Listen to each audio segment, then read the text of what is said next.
Boa noite a todos, sejam todos bem-vindos. Vamos agradecer a Deus, a Jesus, ao Frei Fabiano, aos irmãos que nos cercam, por mais esta oportunidade de estarmos aqui todos reunidos. E vamos assim iniciar os trabalhos desta noite, orando a oração que Jesus nos deixou. Pai nosso, que estais nos céus, santificado seja o vosso nome. Venha a nós o teu reino. Seja feita a tua vontade, assim na terra como no céu. O nosso de cada dia nos dai hoje. Perdoa as nossas dívidas, assim como perdoamos os nossos devedores. Não nos deixes cair em tentação, livra-nos de todo mal, que assim seja. Graças a Deus, graças a Jesus. Bem, hoje nós vamos ler aqui o Evangelho segundo o Espiritismo, é o capítulo 4. Ninguém pode ver o reino de Deus se não nascer de novo. Necessidade da encarnação. São Luís, Paris, 1859. Será a encarnação uma punição somente os espíritos culpados estão sujeitos a ela? A passagem dos espíritos pela vida corporal é necessária para que possam cumprir, por meio de ações materiais, os planos cuja execução Deus lhes confiou. Isto é necessário para que eles mesmos, pois atividades que estão obrigados a desempenhar ajudam o desenvolvimento da sua inteligência. Deus, sendo soberanamente justo, considera igualmente todos os seus filhos. É por isso que Ele dá a todos o mesmo ponto de partida, a mesma capacidade, as mesmas obrigações a cumprir e a mesma liberdade de ação, o livre-arbítrio. Qualquer privilégio seria uma preferência e qualquer preferência uma injustiça. Mas a encarnação é para todos os espíritos apenas um estado transitório. É uma tarefa que Deus lhe impôs no início de suas vidas como primeira prova do uso que farão do seu livre-arbítrio. Aqueles que cumprem esta tarefa com zelo vencem rapidamente de maneira menos aflitiva esses primeiros degraus da iniciação e colhem mais cedo os frutos do seu trabalho. Aqueles que, ao contrário, fazem mau uso da liberdade que Deus lhes concede, retardam o seu adiantamento. E é assim que, pela sua teimosia, podem prolongar indefinidamente a necessidade de reencarnar. E é quando, então, ela se torna um castigo. Observação. Uma comparação simples ajudará a entender melhor as duas possibilidades. O estudante apenas chega aos degraus superiores da ciência após ter percorrido as séries que conduzem até lá. Estas séries, qualquer que seja o trabalho que exijam, são um meio de chegar ao coletivo e não a uma punição. O estudante esforçado encurta a caminhada e nela encontra menos dificuldade, contrariamente àquele cujo desleixo e preguiça obrigam a repetir algumas séries. Não é o trabalho da repetição que constitui uma punição, mas a obrigação de ter de fazer tudo outra vez. Assim tem sido com o homem na terra. Para o espírito do selvagem, que está quase no início da vida espiritual, a encarnação é um meio de desenvolver sua inteligência. Porém, para o homem esclarecido, no qual o sentido moral está mais desenvolvido e que é obrigado a repetir etapas de uma vida corporal cheia de angústias, quando já poderia ter alcançado o objetivo, torna-se um castigo, pela necessidade de prolongar a sua permanência nos mundos inferiores e infelizes. Ao contrário, aquele que trabalha ativamente para o seu progresso moral pode não somente encurtar a duração da encarnação material, mas vencer de uma só vez os degraus intermediários que o separam dos mundos superiores. Pergunta-se: os espíritos não poderiam encarnar uma vez só no mesmo globo e cumprir todas as existências em outros mundos diferentes? Esta situação só poderia ser admitida se todos os homens encarnados na Terra fossem exatamente do mesmo padrão intelectual e moral. As diferenças que existem entre eles, desde o selvagem até o homem civilizado, mostram quais os degraus que têm de subir e a encarnação tem que ter um objetivo útil. Então, qual seria a finalidade das encarnações de curta duração, das crianças que morrem pequeninas? Sofreriam sem proveito para si mesmas, nem para os outros? Mas Deus, cujas leis são soberanamente sábias, não faz nada de inútil. Pela reencarnação no mesmo globo, quais que os mesmos espíritos se reencontrassem e pudessem ter oportunidades de reparar os erros que cometeram entre si. Tendo em conta suas relações anteriores, Deus quis estabelecer e fixar os laços de família sobre uma base espiritual. Sobre uma lei natural, apoiar os princípios de solidariedade, de fraternidade e de igualdade. Então, nós temos que considerar que a reencarnação é uma oportunidade para situações melhores, crescimento como espírito. E aqui a gente pega também, para reforçar essa situação, no livro dos Espíritos, no capítulo 2, a encarnação dos espíritos, o item 132. Qual é a finalidade da encarnação dos espíritos? Deus a impõe com o fim de levá-los à perfeição. Para uns é uma expiação, para outros uma missão. Mas para chegar a essa perfeição, eles devem sofrer todas as vicissitudes da existência corpórea. As vicissitudes são os altos e baixos da vida. Nisto é que está a expiação. A encarnação tem ainda outra finalidade. É a de pôr o espírito em condições de enfrentar a sua parte na obra da criação. Ou seja, somos coautores. Em nível menor, mas somos coautores da obra de Deus. É para executá-la que ele toma um aparelho em cada mundo, em harmonia com a matéria essencial do mesmo, a fim de nele cumprir, daquele ponto de vista, as ordens de Deus. Então a encarnação é cumprir as ordens de Deus. E devemos nos perguntar, temos feito isso? E desta maneira, concorrendo para a obra geral também a progredir. A ação dos seres corpóreos é necessária à marcha do universo, mas Deus, na sua sabedoria, quis que eles tivessem nesta mesma ação um meio de progredirem e de se aproximarem dele, de se aproximarem de Deus. É assim que, por uma lei admirável de sua providência, tudo se encadeia, tudo é solidário pela natureza. Aí podemos ler aqui o item 133 também. Os espíritos que desde o princípio seguiram o caminho do bem têm necessidade da encarnação? Todos são criados simples e ignorantes e se instruem através das lutas e atribulações da vida corporal.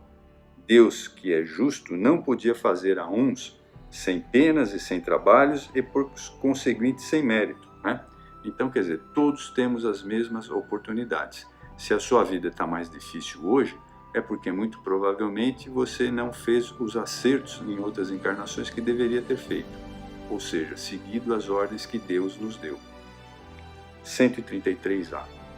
Mas então, de que serve aos espíritos seguirem o caminho do bem, se isso não os isenta das penas da vida corporal? Chegam mais depressa ao alvo.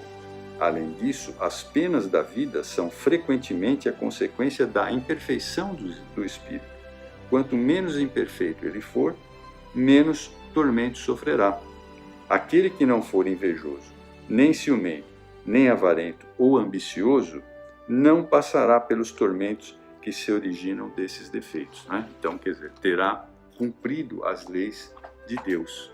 Então, e eu também peguei aqui na Gênesis, no capítulo 11, também algumas coisas muito interessantes, colocando sobre a reencarnação, que vão elucidar muitas coisas. O item 24, no capítulo 11, é a obrigação para o espírito encarnado de promover a nutrição do corpo, a sua segurança, o seu bem-estar, o obriga a aplicar suas faculdades em investigações, exercê-las e desenvolvê-las. Ou seja, no nosso dia a dia nós temos uma série de situações que nós devemos fazer, até para manter o nosso corpo físico, que como espíritos não precisamos fazer. E isso também proporciona um aumento da nossa inteligência, faz com que nós tenhamos um pouco mais de regras nas nossas vidas. Sua união com a matéria é, pois, útil e o seu progresso, eis porque a encarnação é uma necessidade. Por outro lado, Pelo trabalho inteligente que o espírito opera sobre a matéria, em sua própria vantagem, ele auxilia a transformação e o progresso material do globo que habita, né? De novo, somos coautores. É assim que, progredindo, ele auxilia a obra do Criador de quem é agente inconsciente. Quer dizer, mesmo fazendo as coisas inconscientemente como fazemos, estamos ajudando o progresso da humanidade, o progresso do universo. Item 25. Porém, a encarnação do espírito nem é constante nem é perpétua. Não é senão transitória, deixando um corpo, não retoma outro instantaneamente, ou seja, a gente desencarna, fica um tempo lá na erraticidade. Fazendo o quê? Durante um lapso de tempo, mais ou menos considerável, vive na vida espiritual que é sua vida normal, de tal sorte que a soma do tempo passado nas diferentes encarnações é pouca coisa, ou seja, a encarnação não é nada. Nós passamos muito mais tempo desencarnados, comparado ao tempo que passa no estado de espírito livre. No intervalo das suas encarnações, o espírito igualmente progride, no sentido de que ele põe a funcionar para o seu progresso os conhecimentos, a experiência adquirida durante a vida corporal, examina o que fez em sua permanência na Terra, passa em revista o que aprendeu, reconhece suas faltas, traça os seus planos e toma as resoluções segundo as quais contará guiar-se a uma nova existência em que procurará fazer melhor, ou seja, fazer um novo planejamento, né, para que nós possamos acertar, né? Então, Deus nos concede essa oportunidade, por isso é que nós temos muitas encarnações. É assim que cada existência é um passo avante na via do progresso, uma escola, uma espécie de escola de aplicação. 26.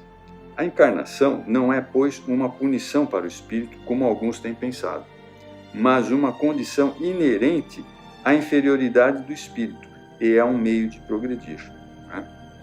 À medida que o espírito progride moralmente, ele se desmaterializa, isto é, se subtrai à influência da matéria, se purifica, sua vida se espiritualiza, suas faculdades e sua percepção se ampliam. Sua felicidade está na razão do progresso realizado, né? Ou seja, aquilo que eu faço de bom, de bem, vai refletir para mim como espírito, né? Ou seja, eu vou crescer como espírito sempre. Mas como ele age em virtude do seu livre-arbítrio, pode, por negligência ou má vontade, retardar o progresso. Por consequência, prolonga a duração de suas encarnações materiais, as quais então se tornam para ele uma punição, pois que por sua culpa permanece nas fileiras inferiores, obrigado a recomeçar a mesma tarefa, né? Então, quer dizer, isso, quando você está lá no plano espiritual, isso se torna um fardo para você ter que reencarnar e começar tudo de novo. Então, façamos corretamente desde já. Por quê? Porque a luz da doutrina espírita está nos explicando uma série de situações. Então, nós temos essa vantagem hoje, essas explicações que a doutrina nos concede. Depende, pois, do espírito abreviar a duração das suas encarnações, mediante seu trabalho de purificação sobre si mesmo, né? Então, quer dizer, eu vou ter mais ou menos encarnações dependendo daquilo que eu fizer durante a encarnação, né? E como eu já falei, isso é um fardo para o espírito, né? A não ser aqueles espíritos missionários, né, que já vêm com um programa definido, né, em fazer com que a humanidade cresça em algum setor, qualquer setor da humanidade. 27. O progresso material de um globo segue o progresso material dos seus habitantes. Ora, como a criação dos mundos e dos espíritos é incessante, não para, né, e que esses progridem mais ou menos rapidamente em virtude do seu livre-arbítrio, daí resulta que há mundos mais ou menos antigos em diferentes graus de adiantamento físico e moral, nos quais a encarnação é mais ou menos material, e nos quais, por conseguinte, o trabalho dos espíritos é mais ou menos rude, né? Então, quer dizer, quanto mais materializado nós estamos, mais rude é o trabalho. Quanto menos materializado estamos, o trabalho é mais leve. Nesse ponto de vista, olha que interessante, a Terra é um dos menos adiantados, povoada por espíritos relativamente inferiores. A vida corporal ali é mais penosa que nos outros mundos, assim como há outros mais atrasados, onde a vida é mais penosa ainda que sobre a Terra, né? Ou seja, pior do que a Terra, que são os planetas inferiores, né? Para alguns desses mundos, a Terra seria relativamente um mundo feliz. 28. Quando os espíritos adquirem em um mundo a soma do progresso que comporte o estado daquele mundo, eles os deixam para se encarnar num outro mundo mais adiantado, onde adquirem novos conhecimentos, e assim por diante, até que a encarnação em um corpo material já não lhe é mais útil. Passam a viver exclusivamente da vida espiritual, na qual progridem ainda num outro sentido e mediante outros meios. Chegados ao ponto culminante do progresso, gozam da suprema felicidade, admitidos aos conselhos do Todo-Poderoso, ou seja, admitidos junto de Deus, assim como Jesus, né? Recebem o seu pensamento, recebem o pensamento de Deus, né? Tornam-se seus mensageiros, como Jesus, né? Seus ministros diretos, veja, é o exemplo de Jesus, né? Para o governo dos mundos, tendo sob suas ordens os espíritos que se encontram em diferentes graus de progresso, né? Assim, todos os espíritos, encarnados ou desencarnados, em qualquer grau da hierarquia em que se encontrem, desde o menor até o maior, têm as suas atribuições no grande mecanismo do universo. Todos são úteis ao conjunto, ao mesmo tempo que são úteis a si mesmos. Aos menos adiantados, como se tratasse de simples serviçais, incumbem uma tarefa material, a princípio inconsciente, pois qualquer gradualmente intelectualizada, por ser uma parte, se exerce a atividade no mundo espiritual, e nela se encontra a inútil ociosidade e em nenhum lugar. Eu vou ler de novo essa parte. Por toda parte se exerce atividade no mundo espiritual, quer dizer, é incessante, não para, né? E nela não se encontra a inútil ociosidade em nenhum lugar. A coletividade dos espíritos é, de alguma forma, a alma do universo. É o elemento espiritual que age em todas as partes, sob o impulso do pensamento divino, né? Então, veja, lendo todos esses livros que nos trazem grandes aprendizados, nós podemos entender que precisamos progredir como espíritos, e esta é a oportunidade nesta encarnação, né? Temos aí uma série de coisas que nos favorecem, né? Como os livros da doutrina, os livros que foram psicografados pelo Divaldo, pelo Chico Xavier, e tanto outros médiuns que nos trouxeram obras fantásticas, né? Então, desta forma, fazendo a leitura desses livros, colocando as coisas em prática, nós estamos abrindo perspectivas novas para as encarnações futuras. Então, devemos pensar muito sobre isso, aproveitar essa encarnação, né? Porque ela pode ser uma luz daqui para frente. Podemos iniciar como homens novos, né? Não aqueles velhos homens fazendo sempre as mesmas coisas, com os mesmos vícios, com os mesmos egoísmos e com os mesmos orgulhos. Vamos, daqui para frente, pensar que a encarnação é decisiva daqui para frente. Bem, a Ana Rita vai continuar daqui para frente. Eu agradeço a participação de vocês. Espero que Deus e Jesus e o Frei Fabiano estejam com cada um de vocês e que todos possamos receber segundo as nossas necessidades. Vai aí a Ana continuando. Muito obrigado. Boa noite a todos.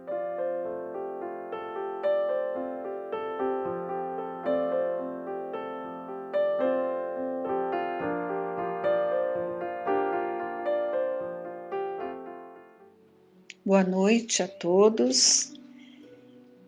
Dando continuidade, então, à nossa palestra, hoje vamos falar um pouquinho sobre o Evangelho no Lar. Muitas pessoas, nesse momento, estão iniciando na doutrina espírita e querem saber o que é e como realizam esse Evangelho junto a seus familiares e outras pessoas também que já frequentavam a casa, a doutrina espírita, mas não tinham o hábito de realizar o evangelho no lar. Então hoje nós vamos conversar um pouquinho sobre isto e também deixar depois no site ali o roteiro para que as pessoas possam realmente iniciar, colocar em prática essa reunião tão salutar, o estudo do Evangelho junto à família. A doutrina espírita adotou os ensinamentos de Jesus como parte moral e religiosa, num trabalho compilado por Allan Kardec, utilizando-se das diversas explicações trazidas pelos espíritos superiores, através de vários médiuns a respeito das parábolas de Jesus. E legou-nos o Evangelho segundo o Espiritismo, que nos remete às máximas morais de Jesus, em consonância com os ensinamentos dos Espíritos, e como elas podem nos proporcionar tranquilidade, paz e felicidade, quando seguidas por nós. Então é uma obra que nos ensina, estimulando o nosso raciocínio para as verdades da vida, trazendo consolo e esperança a todos nós, habitantes desse orbe terrestre. Então esse é o grande motivo de adotarmos o Evangelho segundo o Espiritismo, como livro de cabeceira, como nos disse Herculano Pires, de leitura diária, e também como base para realizarmos uma reunião familiar e fraternal, a qual nós denominamos de Evangelho no Lar. Por quê? A doutrina espírita, acima de quaisquer outras considerações, é uma religião cristã, considerada por todos nós como a fonte viva e segura, verdadeira bússola a nos orientar a caminhada rumo à nossa evolução e, consequentemente, a alegria de viver. Então, a prática do Evangelho no Lar se constitui numa das mais importantes atividades componentes de uma família, pois propicia a oportunidade de se reunirem ao redor de uma mesa a fim de que se estabelecerem alto grau de relacionamento sadio e cumplicidade através dos ensinamentos de Jesus. No livro SOS Família, psicografia de Divaldo, mensagens da Joana de Ângeles, temos vários capítulos que falam ali da importância do Evangelho no lar. Vejam as frases que ela cita. Pelo menos uma vez por semana, reúne a tua família e felicita com o Espiritismo, criando assim e mantendo o culto evangélico para que a diretriz do Mestre seja eficiente rota de amor à sabedoria em tua casa. Ali, na oportunidade, ouvidos desencarnados se imantarão aos ouvidos dos teus e escutarão. Olhos atentos verão pelos olhos da tua família e se nublarão de pranto. Mentes se ligarão às outras mentes e entenderão. Sim, ouvidos, olhos e mentes dos desencarnados que habitam a tua residência se acercarão da mesa de comunhão com o Senhor, recebendo o pão nutriente para os espíritos perturbados, através do combustível espírita, que não é somente manancial para os homens da terra, mas igualmente para os que atravessaram os portais do além-túmulo em doloroso estado de sofrimento e ignorância.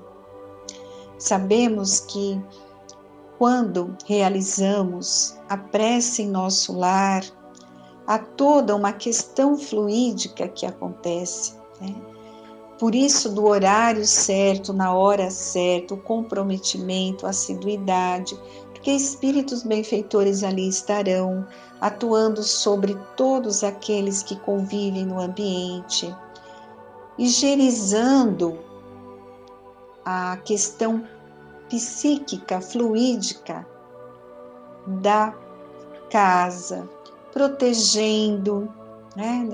Nós vemos muitos relatos da espiritualidade, quando eles observam aqui as residências onde se cultiva, onde se tem o hábito da prece, do evangelho, do lar, eles relatam que há toda uma questão fluídica envolvendo aquele lar, protegendo até de influências, de miasmas deletérias. Então, eles falam muito sobre isso. E com certeza isso acontece, né? Estamos protegidos em todos os aspectos, principalmente da questão fluídica negativa. Mais para frente, ela faz outras colocações. Olha, Cristo, quando se adentra pelo portal do lar, modifica a paisagem espiritual do recinto. As cargas de vibrações deletérias, os miasmas da intolerância, os tóxicos nauseantes da ira, as palavras azedas vão rareando ao suave e doce contágio do seu amor e se modificam as expressões da desarmonia, do desconforto, produzindo natural condição de entendimento, de alegria e de refazimento. Então, Cristo no lar significa comunhão da esperança com o amor. Quando penetra a alma do discípulo, refaze-a. Quando visita a família em prece, sustenta. Faze do teu lar um santuário, onde se possa aspirar o aroma da felicidade. Quando uma família ora em casa, reunida nas blandícias do Evangelho, toda a rua recebe o benefício da comunhão com o alto. E se alguém num edifício de apartamentos alça aos céus a prece da comunhão em família, todo o edifício se beneficia, qual lâmpada ignorada acesa na ventania.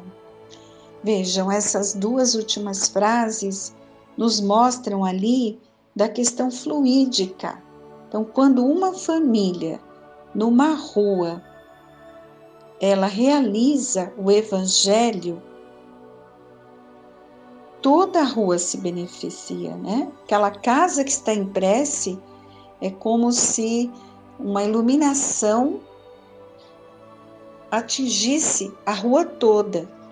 E no edifício de apartamentos, né, num prédio, uma família em um apartamento, todo o edifício se beneficia. Isso aí a gente pode ver a questão fluídica, né, fluidos salutares, para que a gente possa ter uma ideia do que é uma prece, do que é uma reunião.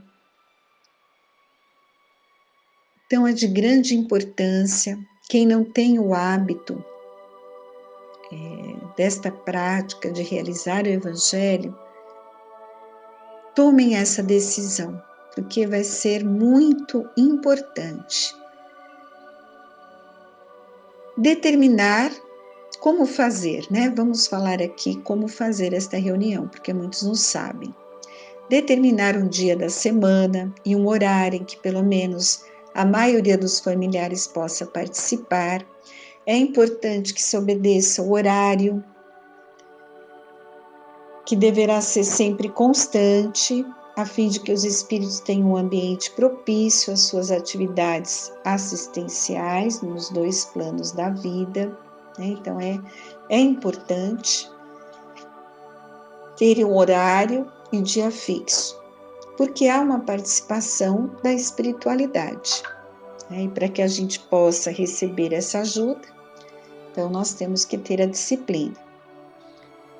De preferência que todos sentem ao redor de uma mesa, para que fique uma postura mais confortável, mais agradável, coloque-se ali um copo de água para cada um que vai ser fluidificada durante o Evangelho, durante a prece.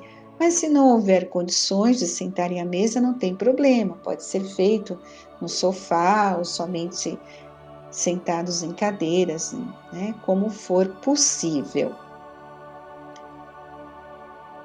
A reunião deverá ser iniciada com uma prece em voz alta por um dos presentes, né, de maneira simples, uma prece espontânea, um Pai Nosso, sempre usando o coração, claro, né?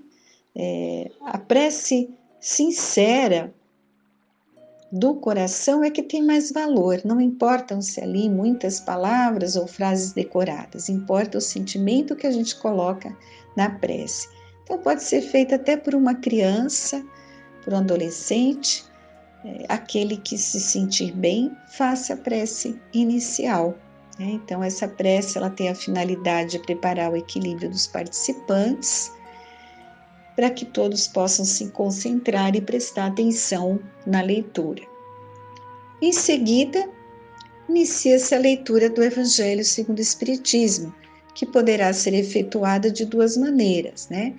Podemos fazer a leitura de maneira ordenada, vamos seguindo o Evangelho em sequência, desde o primeiro capítulo, a fim de que todos tomem conhecimento do mesmo, na ordem que foi escrito, ou pode-se abrir a página ao acaso, permitindo que a espiritualidade possa interagir nesse processo. E aí, a página escolhida, né, pode vir de acordo com a necessidade da família ou de algum membro específico. Então, essa abertura ao acaso é bem interessante, né? Porque, de repente, a espiritualidade permite que venha alguma mensagem da qual a família está precisando ouvir. Escolher um trecho do Evangelho que não seja muito longo, né? Se o for, a gente deve dividir para que não se estenda por muito tempo a reunião. Depois da leitura, deixar a palavra livre para que todos os integrantes possam fazer ali perguntas, expor as suas interpretações. É importante que todos participem, né? Se houver ali crianças ou adolescentes, que a gente tem que adequar o ensinamento de acordo com a faixa etária. Tem algumas famílias que até acrescentam alguns livrinhos relacionados ao entendimento das crianças, isso também é salutar. É muito importante elas, desde pequeninas, participarem dessa reunião, que isso vão levar para a vida delas. Então, é importante sim que todos participem. Se houver um integrante que tem mais ali conhecimento, né, sobre a doutrina, ele pode estar dirigindo ali as questões, tirando as dúvidas, mas, de qualquer forma, se não houver alguém com mais experiência, né, isso não é problema. A gente pode só realizar a leitura, se ninguém quiser falar também não tem problema, né? Todos têm raciocínio, alguma coisa com certeza vão entender, no início é um pouco mais difícil, mas com o tempo, com as leituras constantes, a gente vai compreendendo melhor os ensinamentos e à medida do entendimento a gente vai passando para os outros, né? Então, sempre com muita fraternidade. E afinal, os ensinamentos de Jesus são muito simples, né, e de fácil compreensão. Bem, importante falarmos, né, que não são aconselháveis manifestações mediúnicas, como comunicações orais, psicografias, passes, né? Essas atividades, elas têm que ser realizadas no centro espírita. Então, é o cuidado da reunião do Evangelho não se tornar ali uma mini sessão.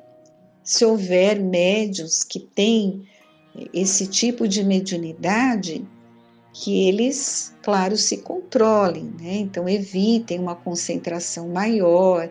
A gente não pode apagar a luz, colocar uma música quando vai fazer o Evangelho no lar, porque isso tudo propicia a concentração e pode liberar ali a questão da passividade, né? Para quem tem a mediunidade ostensiva, de psicofonia, psicografia. Então, não é esse o objetivo. Essas práticas nós realizamos nas sessões espíritas. Por isso que a gente não deve demorar muito tempo. O ideal é que seja de 20 minutos, no máximo meia hora, essas reuniões do Evangelho no lar, né? E com uma conduta mais tranquila. É prece inicial, leitura do Evangelho, comentários e, por fim, a prece final. Podemos lembrar de alguns nomes, né, de parentes, de amigos, encarnados, desencarnados, com carinho, não tem problema nenhum nós lembrarmos. Nessas reuniões do Evangelho, as atitudes dos seus participantes são muito importantes, né, para que o estudo transcorra em um clima de muita paz e de suaves emanações fluídicas. Por esse motivo, deve-se evitar assuntos que encerrem censura, julgamentos, comentários inferiores, né, dirigidos às pessoas, a religiões ou qualquer outro tipo de diálogo não edificante. A gente até brinca que às vezes quando a gente abre o Evangelho, sai um tema e você já vai apontando, ó, isso aqui é para você, né? Então, jamais ter esse tipo de atitude, né? Porque não é saudável. E outra, primeiramente nós temos que trazer o ensinamento para nós, né? Nunca para o outro. Então, é isso que ele está nos lembrando aqui. Nada impede que crianças participem, né? Já falei sobre isso. Adequar o entendimento para a faixa etária. E é uma boa prática, porque aos poucos e gradativamente eles muito irão aprender e isso ficará gravado em seus corações. Tempo ideal 30 minutos e com certeza sugerimos não passar disso, né? Porque senão se torna cansativo. Então, 30 minutos no máximo é um tempo necessário. E lembrar que a espiritualidade está ali participando. Em caso de uma visita repentina, né? Chegou na hora do Evangelho, qual que é a conduta? Não realizar? Não, vamos realizar. Convidamos as visitas para participar do Evangelho, então nessa situação não há problema. O que nós não podemos é convidar vários amigos, né, vizinhos para realizar, porque não é o objetivo. O objetivo é uma reunião familiar, mas se chegar alguém, não tem problema nenhum naquele dia a pessoa participar, ou se ela não quiser, aguardar ali nós realizarmos o Evangelho. Não devemos nos esquecer de que talvez essa visita, né, tenha sido até programada pela espiritualidade com o propósito que essa pessoa tome contato com os ensinamentos de Jesus. Tudo é possível. Então, se acontecer naquele momento de aparecer alguém, vamos convidar com todo carinho para que ela participe. Muitas vezes, algum integrante da família poderá ter a necessidade de se ausentar. Então, caso isso ocorra, os demais devem continuar a reunião, aproveitando para emitir benéficas vibrações mentais em torno do ausente. O ideal é que todos participem, mas às vezes não conseguimos isso, né? É um filho que não quer participar, é o esposo ou a esposa, ou se eles não estiverem, uma pessoa realiza o Evangelho. Se não tiver mais ninguém, só tiver uma pessoa sozinha, ela faz, não tem problema. Então, o importante é realizar essa reunião.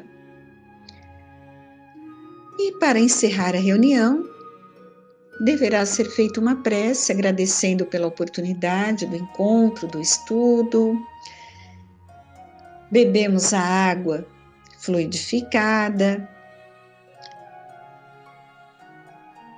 e agradecendo a Deus, porque tenhamos a certeza que muita ajuda recebemos nesses momentos, né?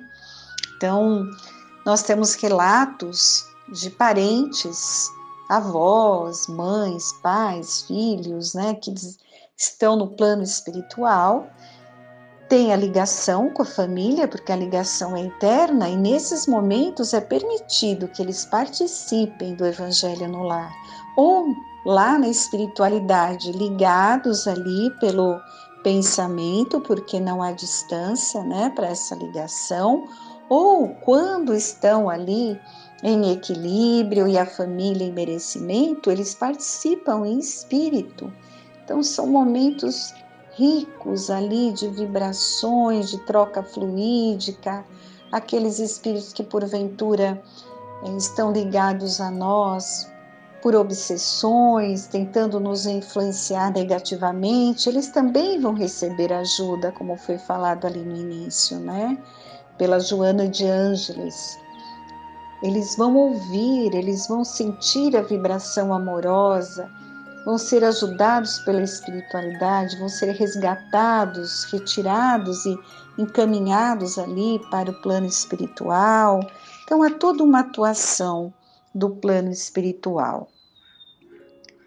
Então, é muito importante, né, que todos os espíritas, em geral, os participantes de grupos mediúnicos, precisam compreender a necessidade do culto do Evangelho no lar. Então, pelo menos semanalmente, é aconselhável que todos se reúnam com seus familiares em torno dos estudos da doutrina espírita à luz do Evangelho, né? E além dos companheiros desencarnados que estacionam no lar, como eu falei, né, há outros irmãos já desenfaixados da veste física, principalmente os que remanescem nas tarefas de enfermagem espiritual no grupo, que recolhem amparo e ensinamento, consolação e alívio na conversação espírita e da prece em casa. Então, o culto do Evangelho no abrigo doméstico equivale a uma lâmpada acesa para todos os imperativos do apoio e do esclarecimento espiritual, né? Então, é isso, amigos, é muito importante. A espiritualidade, ela conta com essas emanações fluídicas iluminadas nesse momento que estamos passando, onde há tantas pessoas ali ansiosas, em sofrimento, sem entender o porquê de tudo isso. Então, o nosso pensamento positivo, a nossa prece, a nossa serenidade, isso é material fluídico para que a espiritualidade possa atuar e auxiliar a tantos corações que necessitam. Então, fica aqui a nossa mensagem e elevemos o nosso pensamento a Deus em gratidão pela oportunidade de conhecer a terceira revelação, a doutrina espírita, o Consolador prometido por Jesus.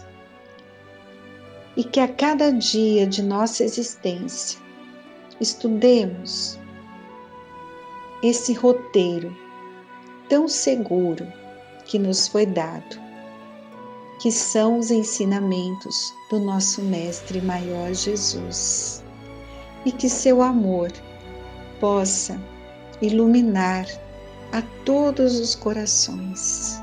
Pedimos principalmente por aqueles que sofrem, pelos que estão doentes, nas ruas abandonados,